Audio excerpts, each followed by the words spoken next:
هلو ايش اخباركم اليوم؟ شنو الاحوال؟ انا اليوم فقط نقول لكم انا 10:15 تلمو تعبه، حسيتها 8 مش 10:15. باهي من بعد ما فقت مشيت طيبت الفطور، فطرت طيبت الفطور.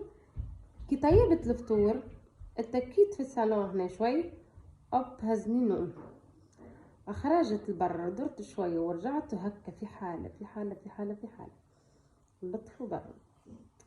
والله لاني عارفه مع العلم عندي الغده لعل وعسى هي قاعده تلعب في دورها توا باش الواحد يبدل الدواء. الله اعلم. المهم حبيت نجي ونمسي عليكم ونقول لكم شنو العشاء، ايش عملتوا اليوم، ايش دنيتوا. فوالا هذه هي الحياه في الغربه. حتى واحد كي يخرج ما يمشيش بعيد، سيرتو احنا الطقس لطف برا هوني. يعني تشوف الفصول الأربعة في يوم واحد، تنجم حتى تشوف أكثر من فصول أربعة. وعلى فكرة نحن لهنا أنا العجاج والمطر والريح والشمس والكل الكل الكل الكل والبرد السرد والميديتي وعنا الثلج.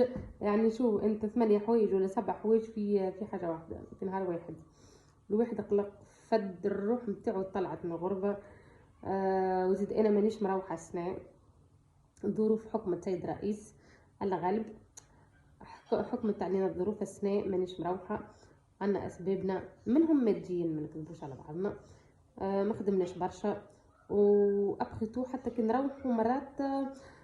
انا نحس ما عادش حتى كي نشوفوا اهلنا الفيديو ما اما وليت نحس غادي غربة اكثر الحقيقة. قاعد جي راهي درك هكا الدنيا ما صغيرة، وجيران والعباد كلهم درك يلوجوا وتنتوا ويحبوا يشوفوا ويحبوا يسمعوا الاخبار ويحبوا كذا ويحبوا كذا. والله العظيم وكان نحكي لكم ايش صار فيا انا.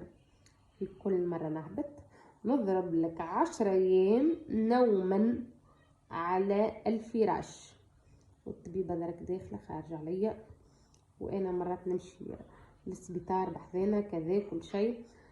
دارك يا نفس هاكم تشوفوا فيا زرقة زرقة راني في الحقيقة راني زرقة. تشوفوا في الشعر مسرسب، تشوفوا بك الحواجبات كيفاش مقدودين، وتشوفوا بك الحالة وفي الوجه كيفاش صار. يا وليدي يا وليدي يا وليدي يا وليدي يا وليدي راهم ينفسوا حتى على الخطوة ينفسوك عليها. تخطي خطوة واحدة ينفسوك عليها 10,000 بيرسون. يعني الواحد ولا كاره